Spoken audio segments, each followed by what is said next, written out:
तथा रत्ना किस फसल की महत्वपूर्ण किस्में हैं?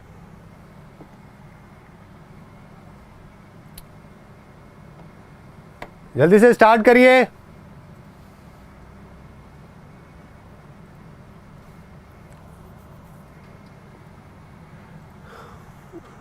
शिखर श्रीवास्तव, जीआई टैग नहीं पूछा शिखर ने।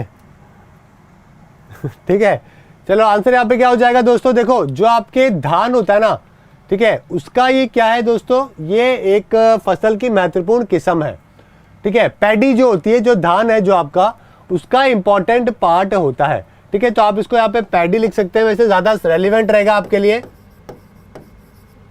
ठीक है, तो यहाँ पे दोस्तों ध्यान रखिएगा, जो पैडी है उसका इंपॉर्टेंट एक वैरायटी है IR20 और रत्ना। समझ गए, ध्यान रखिएगा, इंपॉर्टेंट है आपके एग्जाम के लिए। ठीक है, IR20 और साथ में रत्ना, ये दोनों आपको ध्यान रखने एग्जाम में बहुत बार है जो कि पूछा जा चुका है। समझ गए, बहुत सारे एग्जाम के अंदर है जो कि ऑलरेडी आ चुका है ये एग्जाम। ये क्वेश्चन जो है दोस्तों, यहाँ तक कि आपके SSC CGL के अंदर भी ये सवाल है जो कि ऑलरेडी पूछा जा चुका है। समझ गए ना मेरी बात। ठीक है, तो ये राइस भी आप इसका लिख सकते हैं। अगर आपको कल को पैडी नहीं मिले, नॉर्मली आपको क्या मिलता है एग्जाम के अंदर, पैडी मिलता है। और अगर पैडी लिखा हुआ नहीं आए, राइस लिखा हुआ है, तो भी एक ही बात है, राइस कर लो, धान कर लो, पैडी कर लो, जो आपके ऑप्शन में मिले वो आंसर कर लेना। ठीक है ना। शंख संवत की शुरुआत कब और किसने करी थी? सक्का कैलेंडर के बारे में आपको बताना है।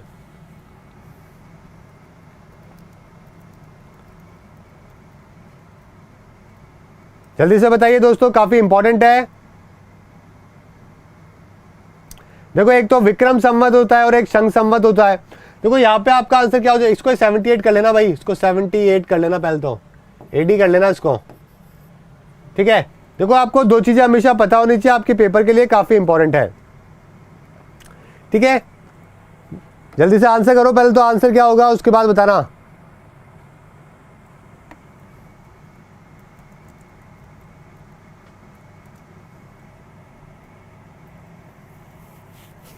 देखो कैलेंडर अगर मैं बात करूं, इंडिया के अंदर कैलेंडर, पूरी दुनिया में अलग अलग कैलेंडर होते हैं। जैसे कि कहीं पर क्रिश्चियन कैलेंडर है, कहीं पर, पूरी दुनिया में सबसे कॉमन कौन सा है, ग्रिगोरियन कैलेंडर है ना, जिसको अपन क्रिश्चियन कैलेंडर कहते हैं। वैसे चाइनीज कैलेंडर अलग है, इजिप्शियन अलग है, सब जगह पे अलग अलग कैलेंडर है जो कि चलते हैं। हमारे अगर देश की बात करें दोस्तों, तो यहाँ पे एक तो अपने विक्रम संवत और साथ में यहाँ पे अपने शंख संवत, ये दो जो है ना, दो बहुत इंपॉर्टेंट है। समझ गए। अगर मैं विक्रम की बात करूं तो इंडिया और नेपाल में काम में लिया जाता है। विक्रमादित्य के द्वारा जो है वो विक्रम संवत है जो कि बनाया गया था। ओके, इसको क्या बोलते हैं, इसको हिंदू कैलेंडर भी कहते हैं। नेपाल के अंदर ये नेशनल कैलेंडर है और ये इसको हिंदू कैलेंडर भी कहा जाता है। ठीक है, ये बात भी ध्यान रखिएगा। मूवमेंट ऑफ मून के बिहाफ के ऊपर इसको बनाया जाता है। 57 BC के अंदर जो है इसकी शुरुआत हुई थी, 57 BC के अंदर। ठीक है, विक्रम के बारे में भी ध्यान रखिएगा, सवाल जरूर आता है इसमें। इसके अंदर अगर मैं और आपको बताऊं थोड़ा डिटेल में, तो 354 डेज है जो कि इसके अंदर होते हैं दोस्तों। ठीक है, मैंने आपको बताया कि मूवमेंट ऑफ मून के ऊपर होता है। 12 मून होते हैं इसके, 12 मंथ होते हैं इसके अंदर, है ना। बैसाख, ज्येष्ठ सुना होगा ना, अषाढ़ होता है, श्रवण होता है, भाद्र होता है, अश्विन, कार्तिक, है ना, मंगसर, पोष, मेघ, फागुन, चैत्र, ये सारे के सारे जो नाम सुने ना, विक्रम संवत के जनवरी फरवरी के नाम है जो कि मैंने आपको बताया है।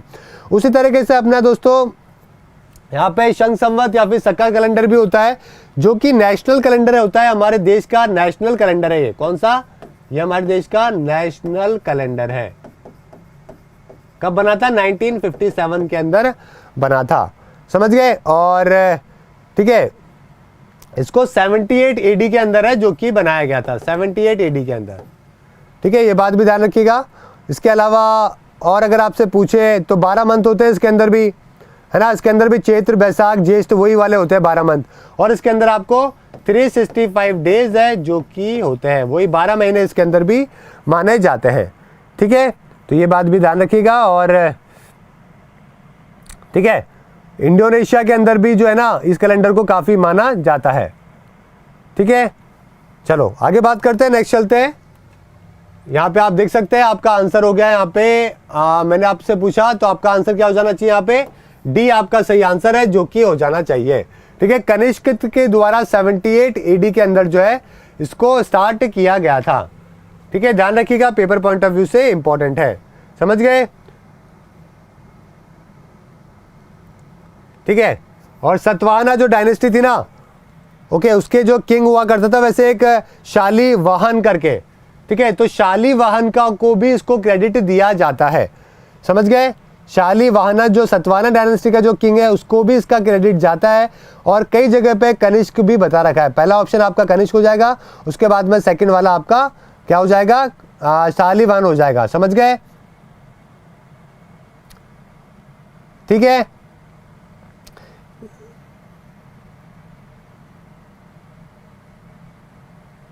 चलो आगे बात करें, नेक्स्ट क्वेश्चन की तरफ चलते हैं। नेक्स्ट है आपका मुद्रास्फीति की अवधि में सबसे अधिक फायदा किसका होता है। इन्फ्लेशन के टाइम पे भाई सबसे ज्यादा फायदा किसका होगा, और वीडियो को शेयर कर दो भाई अगर अभी तक आपने शेयर नहीं किया है तो।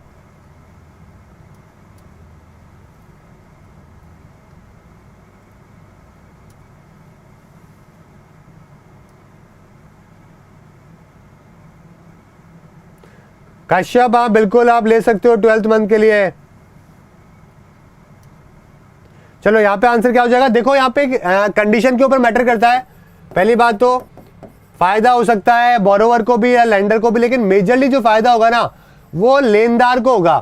फॉर एग्जांपल आज मान लो आज के टाइम पे अभी क्या चल रहा है, नवंबर 2019 के अंदर आपने किसी से 10 लाख रुपए लिए, उसके बाद क्या हो गया, इन्फ्लेशन आ गया, यानी कि रुपए की वैल्यू क्या हो गई, डाउन हो गई, समझ गए। उसके बाद में क्या होगा, अगर आप किसी को नवंबर 2020 में पैसे दोगे, ओके, और लोगों के पास में पैसा क्या हो जाएगा, लोगों के पास में पैसा ज्यादा हो जाएगा। अगर पैसे की वैल्यू कम हो जाएगी तो पैसा ज्यादा हो जाएगा, क्योंकि आपको कम प्रोडक्ट भी ज्यादा पैसों में लेके आना पड़ेगा। तो उस टाइम पे क्या होगा, नवंबर जब 2020 में दोगे ना, तो आप दोगे तो उसको 10 लाख रुपए ही, इन्फ्लेशन रेट तो आप एडजस्ट करोगे नहीं अगर किसी से पैसे ले रहे हो तो 10 लाख रुपए दोगे आप उसको, लेकिन इसकी 10 लाख की जो वैल्यू है ना वो बड़ी क्या हो जाएगी, कम हो जाएगी। तो कर्जदार को, जो बोरोवर होता है ना, लेनदार, उसको इसके अंदर फायदा हो जाता है, समझ गए। हालांकि इसके अंदर कंडीशन होती है, लेकिन फिर भी आपको ये बात ध्यान रखनी है। सिंपल सा लॉजिक है, कोई दिक्कत आपको नहीं आएगी, समझ गए। हाँ बिल्कुल सही बोला है अमन ने, डिपेंड्स ऑन कंडीशन। अर्थव्यवस्था को सभी अनावश्यक नियंत्रणों एवं विनियमों से मुक्त करने को क्या कहते हैं, क्या कहते हैं भाई। बड़ा ही सिंपल सा क्वेश्चन है दोस्तों, क्या बोलेंगे इसको, देखो प्राइवेटाइजेशन कर दो, लिबरलाइजेशन कर दो, ग्लोबलाइजेशन कर दो, सबका मतलब क्या होगा कि आप पूरी तरीके से कंट्रोल को कम कर रहे हो, फ्री करने की कोशिश कर रहे हो इकोनॉमी को, समझ गए। चलो वाक्य जस्ट डू इट किस कंपनी से संबंधित है, जल्दी से बताओ भाई।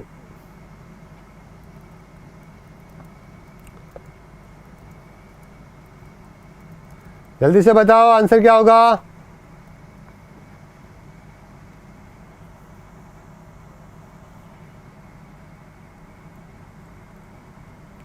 आंसर क्या होगा, जस्ट डू इट किसका है दोस्तों, बिल्कुल सही है आपका आंसर। यहाँ पे नाइकी के द्वारा दोस्तों जस्ट डू इट जो है वो स्टार्ट किया गया था, है ना, इसका जो है ये स्लोगन है बेसिकली। ठीक है, नाइकी की बात करें तो एक अमेरिकन मल्टीनेशनल कंपनी है दोस्तों, जो कि डिजाइन, डेवलप, मैन्युफैक्चर करती है जूते और भी स्पोर्ट्स के जो भी आपके सामान है, कपड़े वपड़े सब कुछ।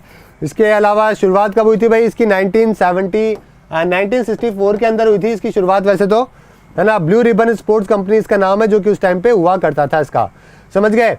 और इसके फाउंडर कौन थे, बिल और फिल करके 2 पर्सन थे, एक तो बिल थे और एक फिल थे, 2 इसके को फाउंडर्स थे दोस्तों जिन्होंने इसकी शुरुआत करी थी। यूएस के अंदर इसका हेडक्वार्टर है, और अभी प्रेजेंट के अंदर सीईओ कौन है, मार्क पार्कर करके, जो कि इसके चेयरमैन, प्रेसिडेंट और सीईओ है, मार्क पार्कर। ठीक है, ये बात भी आपको यहां पे ध्यान रखनी है, समझ गए मेरी बात। चलो आगे बढ़ते हैं अगले सवाल की तरफ।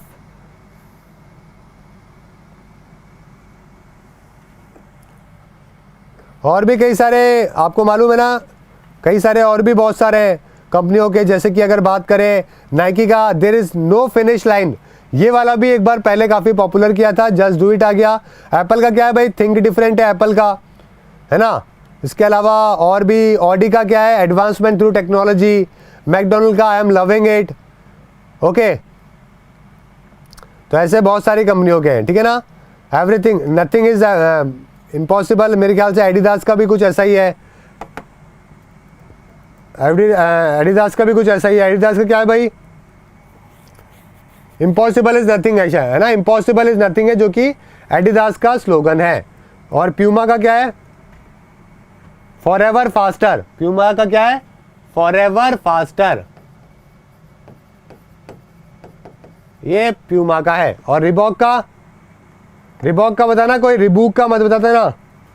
Reebok, I am what I am, ठीक है। रिबॉक की टैगलाइन क्या है, I am what I am.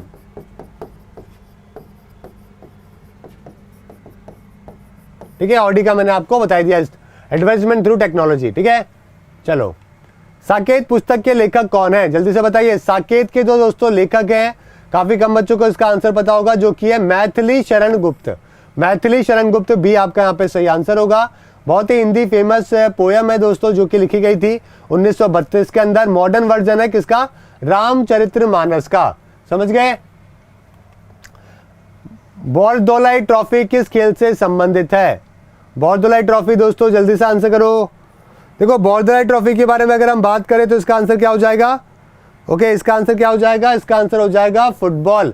Football का दोस्तों बड़ा टूर्नामेंट है। भारत रत्न जो है लोकप्रिय गोपीनाथ बोरदोलाई ट्रॉफी इसको कहा जाता है। गुवाहाटी के अंदर होती है, ठीक है। और जो पहले चीफ मिनिस्टर थे आसाम के, गोपीनाथ, उनके नाम पे इसको स्टार्ट किया गया था, ठीक है दोस्तों, ध्यान रखिएगा। अमन का बर्थडे, हैप्पी बर्थडे अमन। अमन गुप्ता का आज बर्थडे। चलो आगे बात करते हैं। अगला सवाल है जो कि है मेहमत पूर्वज कौन से हैं, मतलब किस मेहमत जो है किसका नाम है। देखो, वैसे तो मेहमत का मतलब क्या होता है हिंदी के अंदर, ये इंग्लिश वर्ड है, जिसका मतलब होता है जो बहुत लार्ज है, कोई भी चीज है ना, एक्सट्रीम लार्ज है, उसको अपन मेहमत कहते हैं। लेकिन ये नाम जो हमें दे रखा है ना, वैसे हमने ये एलिफेंट को दे रखा है ना। किसी जमाने के अंदर बहुत बड़े बड़े जो एलिफेंट हुआ करते थे, है ना, क्रिएशन जो हुआ करते थे, जो कि आज के टाइम पे एक्सटिंक्ट हो गए हैं, साइबेरिया वाले एरिया में हुआ करते थे, उनको बोलते हैं मेहमत। ओके,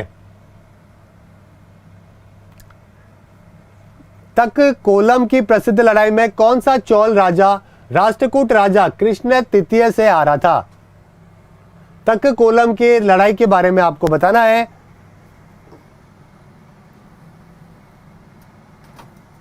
वाईफाई स्टडी का क्या है slogan, changing the way of learning.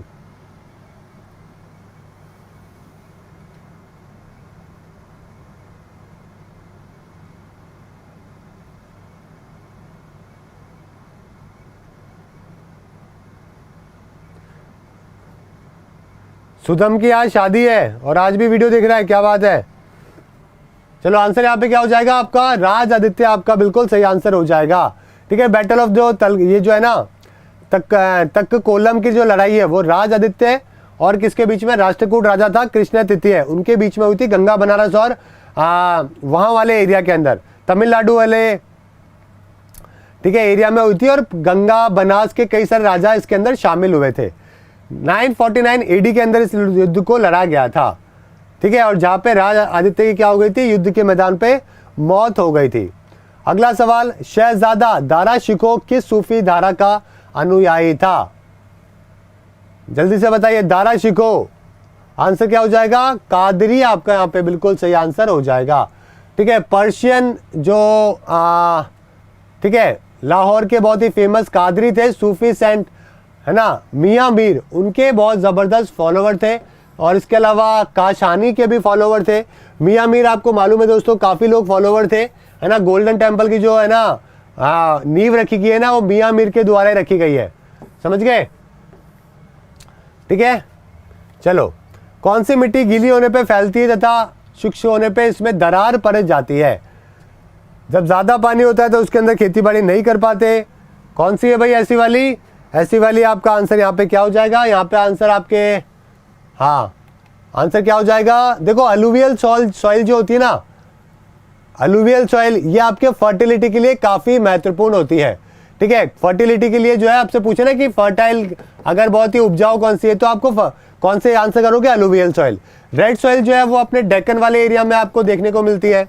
Black soil की प्रॉब्लम यही है, जब गीली हो जाती है ना ये, तो पूरी तरीके से फैल जाती है, और जब ड्राई होती है तो पूरी तरीके से दरारें हैं जो कि इसके अंदर पड़ जाती है, समझ गए। और केरला के अंदर आपको लेटराइट सॉइल है जो कि आपको देखने को मिलती है। तो आपका आंसर यहाँ पे क्या हो जाएगा, ब्लैक सॉइल आपका यहाँ पे बिल्कुल सही आंसर हो जाएगा, समझ गए। ये पूरी तरीके से क्या हो जाती है, ऑर्गेनिक और इनऑर्गेनिक मटेरियल जो है उससे बनती है अपनी सॉइल, अपने को आपको मालूम है।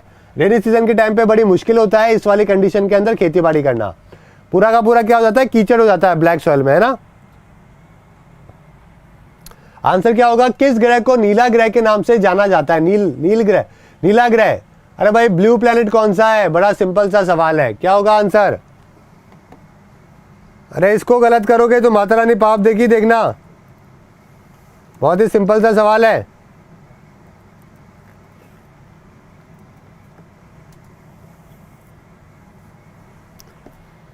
देखो अगर आपसे मरकरी के बारे में पूछे तो मरकरी क्या करोगे आप, ग्रे करोगे, स्लाइटली येलोइश भी, ब्राउनिश भी है। वीनस के अगर बारे में अगर आपसे पूछे तो आप इसको क्या आंसर करोगे, पेल येलो बोलोगे, समझ गए।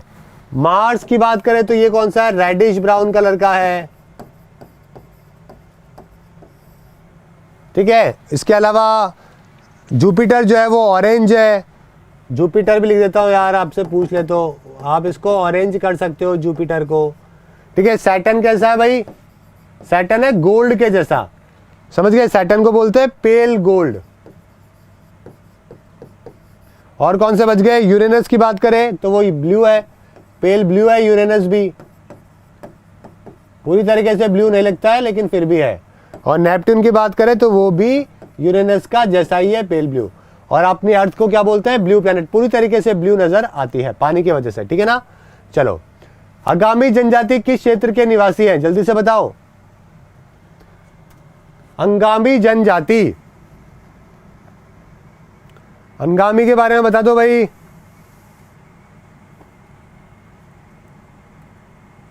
आंसर क्या हो जाएगा यहाँ पे, नागालैंड आपका बिल्कुल सही आंसर है, जो कि हो जाएगा।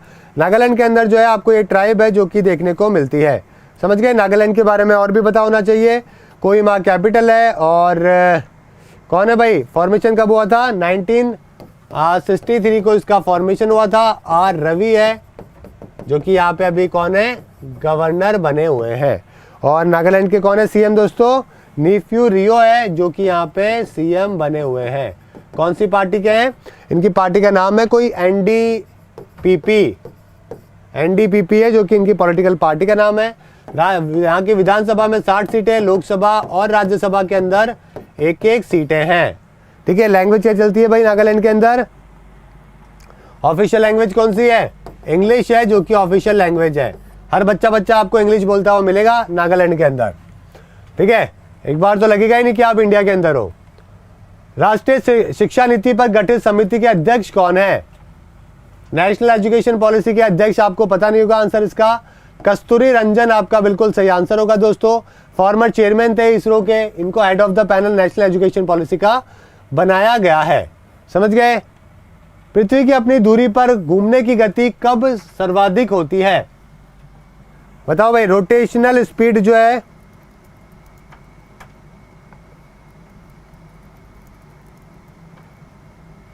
रोटेशनल स्पीड जो है अर्थ की वो मैक्सिमम होती है,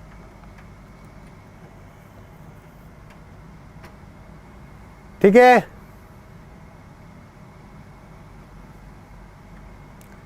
यहां पे आप वैसे बेटर आंसर ये कर सकते हो कि आप इसको वैसे कर सकते हो। ज़्यादा बेटर आंसर क्वेश्चन जो होगा ना वो आपका होगा कि भाई इक्वेटर के ऊपर है, पोल के ऊपर जो है ज़्यादा है ना, या फिर कांस्टेंट रहती है, ठीक है, यानी कि या फिर जहाँ पे 25 डिग्री है, ओके, नन ऑफ दीज कर सकते हो। ये वाला ज़्यादा आपके एग्जाम के अंदर क्वेश्चन आता है, मतलब आपको रोटेशनल स्पीड जो है ना, ठीक है, रोटेशन स्पीड मैक्सिमम कहाँ पे होती है,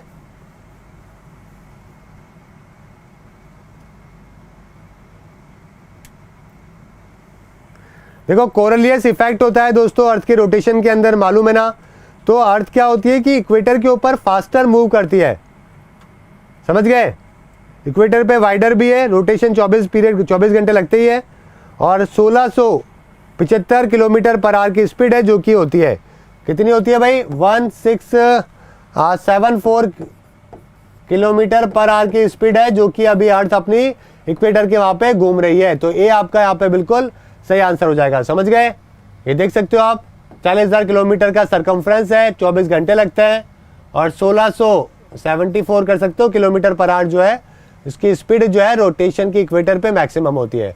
औद्योगिक और वित्तीय पूर्ण निर्माण बोर्ड की स्थापना कब हुई थी? जल्दी से बताओ भाई, आंसर क्या होगा?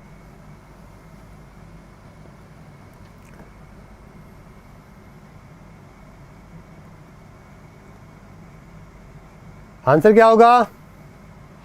देखो, जो बोर्ड ऑफ इंडस्ट्रियल और फाइनेंशियल रिकंस्ट्रक्शन जो है ना, ठीक है, ये एजेंसी है गवर्नमेंट ऑफ इंडिया की, जो कि पार्ट है डिपार्टमेंट ऑफ फाइनेंशियल सर्विसेज का, जो कि मिनिस्ट्री ऑफ फाइनेंस के अंडर में आता है। राजीव गांधी के टाइम पे जो है इसका फॉर्मेशन किया गया था, ताकि इंडस्ट्रियल कंपनीज को जिनकी हालत बड़ी खराब है उनको शट डाउन कर सके, या फिर उनको वापस से इम्प्रूव कर सके, है ना। तो मोदी गवर्नमेंट ने 2016 में BIFR को बंद कर दिया था, और ठीक है, NCLT जो है उनको ये सारे के सारे चीज़ों को पहुंचाने के लिए बोल दिया था। तो 1987 आपका यहाँ पे बिल्कुल सही आंसर होगा, समझ गए। BIFR को 2016 में बंद कर दिया गया था, ओके, मोदी गवर्नमेंट के द्वारा, ठीक है। शब्द चौथी ई स्टेट से अभिप्राय क्या है? फोर्थ ई स्टेट का मतलब क्या होता है? फोर्थ पिलर हम किसको कहते हैं? देखो, जुडिशरी, एग्जीक्यूटिव, लेजिस्लेटिव तो आपको मालूम है ना। एग्जीक्यूटिव हो गई, है ना, लेजिस्लेटिव हो गई, और जुडिशरी हो गई। एग्जीक्यूटिव काम करेगी, ये काम क्या करेगी, ये लॉ बनाएगी, और ये देखेगी कि सही क्या है, गलत क्या है। और चौथे की बात करें, जो कि सबको देखता है, वो है प्रेस मीडिया, ठीक है। सी आपका सही आंसर होगा। आज के टाइम पे प्रेस अपना काम नहीं कर रहा है सही तरीके से, तो बोलते हैं कि आजकल जो स्टैंड अप कॉमेडियंस है ना, वो फोर्थ पिलर बन चुके हैं ठीक है।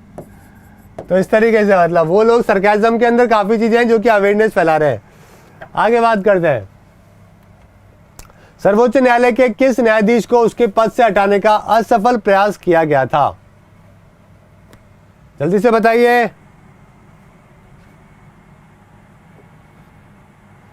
रामास्वामी का नाम सुना है, जो जज थे सुप्रीम कोर्ट ऑफ इंडिया के फर्स्ट जज थे, जिनके खिलाफ रिमूवल प्रोसीडिंग स्टार्ट करी गई थी इंडिपेंडेंट इंडिया के अंदर, समझ गए। आर्टिकल 61 के तहत रिमूवल होता है प्रेसिडेंट का, ये भी ध्यान रखिएगा। इसके अलावा सुमित्रा सेन जो है कलकत्ता हाई कोर्ट में, उनके खिलाफ भी प्रोसीडिंग स्टार्ट करी गई थी, और राज्यसभा में भी, लेकिन उन्होंने क्या कर दिया था, और वो भी फेल हो गई थी, है ना, मतलब नहीं हो पाया पूरा काम वो। और इसके अलावा जस्टिस थे एक और दिनाकरण सिक्किम हाई कोर्ट के, उन्होंने रिजाइन कर दिया था। यहाँ पे आपका आंसर क्या हो जाएगा? रामास्वामी आपका सही आंसर हो जाएगा, ठीक है। हाँ, भले ही मंत्रिपरिषद सामूहिक रूप से संसद के प्रति उत्तरदायित्व है, परंतु व्यक्तिगत रूप से किसके हैं?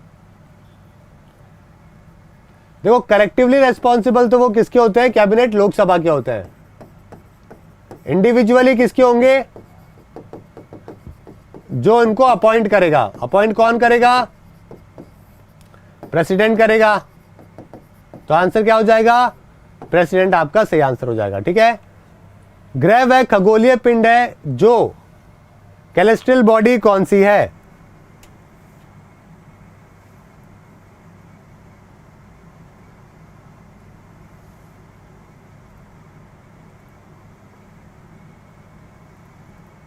ठीक है, जल्दी से बताइए।